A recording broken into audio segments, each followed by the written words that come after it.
नमस्कार दोस्तों। महाभारत के अमर पात्र के तीसरे एपिसोड में आपका स्वागत है। आज हम बात करेंगे भीष्म पितामह के बारे में।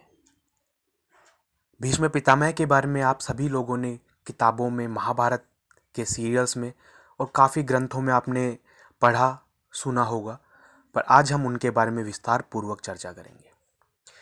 यूँ तो महाभारत में काफ़ी पात्र हैं जो काफ़ी प्रभावित करते हैं। किसी को कर्ण प्रभावित करता है, किसी को अर्जुन प्रभावित करता है, पर अगर मैं पर्सनली मेरी बात करूं तो सबसे ज़्यादा जो प्रभावित करते हैं वो है भीष्म पितामह।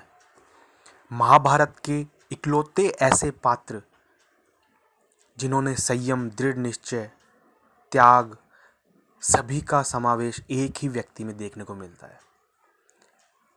अगर आप महाभारत पढ़ते हैं तो आप देखेंगे कि भीष्म पितामह इकलौते ऐसे व्यक्ति थे जिन्होंने काफ़ी दुख भी देखा। एक भाई के परिवार का पूरा नष्ट हो जाना, दो भाइयों के परिवार की आपस की लड़ाई देखना और ना चाहते हुए भी दुर्योधन के साथ युद्ध में खड़ा होना। उनका यह व्यक्तित्व ही उन्हें सभी पात्रों से अलग बनाता है। यूँ तो महाभारत पे काफ़ी सीरियल्स बने, पर जो सीरियल सबसे अलग था वो था B.R. चोपड़ा जी का महाभारत।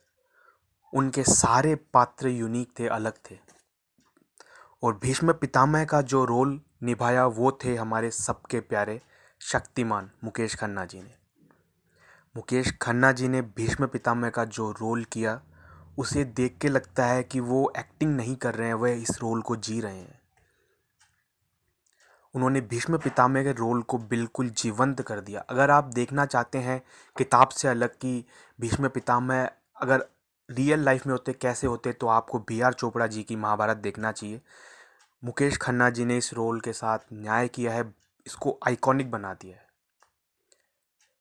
उन्होंने अपनी एक्टिंग के दम पे बताया कि भीष्म पितामह क्या थे, कौन थे, और वो बिल्कुल नेचुरल लगता है। मुझे नहीं लगता है कि आगे कभी भी कोई भी महाभारत बने, आप कितने ही VFX, कितने ही एनिमेशन यूज करके आप उसे बहुत ज़्यादा अच्छा बना दें, पर आप वैसे पात्र नहीं ला सकते हैं जो B.R. चोपड़ा जी की महाभारत में थी। सबसे पहले तो मुकेश खन्ना जी को बहुत बहुत धन्यवाद कि आपने हमें भीष्म पितामह का ऐसा यूनिक रोल करके दिया जो काफ़ी सदियों तक याद किया जाएगा। आगे चलते हैं, भीष्म पितामह के बारे में हम जानते हैं। पहले के 2 एपिसोड में मैंने उनके बारे में आपको काफ़ी कुछ बताया है, पर आज भीष्म पितामह के ऊपर ये एपिसोड है, तो स्टार्ट से ही हम चर्चा करेंगे।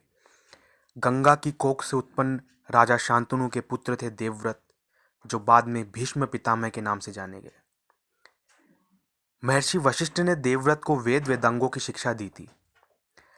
कहा जाता है कि शास्त्र ज्ञान में शुक्राचार्य और रण कौशल में परशुराम जी के सिवाय देवव्रत से मुकाबला करने में कोई सक्षम नहीं था। बचपन से ही विलक्षण तीरंदाज थे देवव्रत। गंगा द्वारा शांतनु से विवाह के समय रखी गई शर्त तोड़ने पर देवी गंगा 8वें पुत्र देवव्रत को जन्म देते ही वो देवलोक को चली गई थी, और कहा जाता है कि वो अपने साथ देवव्रत को लेकर दिव्य लोक गई थी। वहीं उन्होंने देवव्रत की शिक्षा दीक्षा पूरी करने पर 16 वर्ष की आयु में पृथ्वी पर भेजा। उसी दिन राजा शांतनु भ्रमण करते हुए गंगा के किनारे पहुंचे और सामने का दृश्य देखकर काफी दंग रह गए। एक सुंदर और बलिष्ठ युवक ने अपने तीरों की बौछारों से गंगा की बहती प्रचंड धारा को रोक रखा था। वे उससे काफी प्रभावित हुए। वे सोच में डूब गए, यह युवक कौन है। तभी देवी गंगा ने प्रकट होकर शांतनु को बताया कि यह आपका ही पुत्र है। आगे चलकर यही युवक अपने पिता की इच्छा पूर्ण करने के लिए दृढ़ प्रतिज्ञा कर इतिहास में भीष्म नाम से प्रसिद्ध हुआ। इसी प्रतिज्ञा के कारण भीष्म को स्वेच्छा से मृत्यु वर्ण का वरदान भी प्राप्त था। भीष्म ने इसी कठोर व्रत का पालन करते हुए भी संकट की स्थिति में विचित्र वीर्य के युवा होने तक और बाद में उनके निसंतान मारे जाने तक हस्तिनापुर पर राज्य का शासन संभाला। बाद में व्यास के प्रभाव से जन्मे धृतराष्ट्र और पांडु के बड़े होने तक भी उन्होंने राज्य की बागडोर संभालनी पड़ी थी। भीष्म ने ही शुरुआती धनुर्विद्या पांडवों और कौरवों को सिखाई थी और अर्जुन उनके बहुत ही प्रिय शिष्य थे। महाभारत के युद्ध में कौरवों ने भीष्म को अपनी सेना का भार सौंपा और ना चाहते हुए भी उन्हें यह भार संभालना पड़ा। लेकिन भीष्म ने सेनापतित्व ग्रहण करते हुए अपनी 2 शर्तें रखी। पहली यह कि वे किसी भी पांडु पुत्र को नहीं मारेंगे और कन्या रूप में जन्मे पुरुष बने शिखंडी को भी नहीं मारेंगे। दूसरी शर्त उन्होंने यह रखी कि कर्ण अगर युद्ध में शामिल हुए तो वे युद्ध नहीं करेंगे। 18 दिन तक चले महाभारत के युद्ध में भीष्म ने 10 दिन सेना का संचालन किया। वे अपने दिव्य अस्त्रों और बाहुबल से प्रतिदिन 10,000 पांडव सैनिकों को युद्ध में मारते थे। इसके बावजूद दुर्योधन उनसे हमेशा यही कहते रहते थे कि पितामह, आप पांडवों के प्रति स्नेह रखने के कारण युद्ध ठीक से नहीं लड़ रहे हैं। और पांडव सेना भीष्म को मारने में विफल रहने से चिंतित हो रही थी। लास्ट में वासुदेव श्री कृष्ण जी की राय से पांडवों ने भीष्म से उनकी मृत्यु का रहस्य पूछा।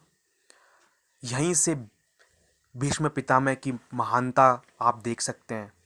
जब पांडवों ने भीष्म से उनकी मृत्यु का रहस्य पूछा तो भीष्म भी इस आपसी मारकाट और मन मुटाव से उब चुके थे और उन्होंने सहज भाव से बता दिया कि शिखंडी बाण चलाएगा तो उनका वध निश्चित है, क्योंकि शिखंडी जन्म काल से नारी रूप में था और शिखंडी अपने पूर्व जन्म में काशी नरेश कन्या अम्बा थी, जिसको भीष्म विचित्र वीर्य से विवाह करने के लिए हरण कर लाए थे।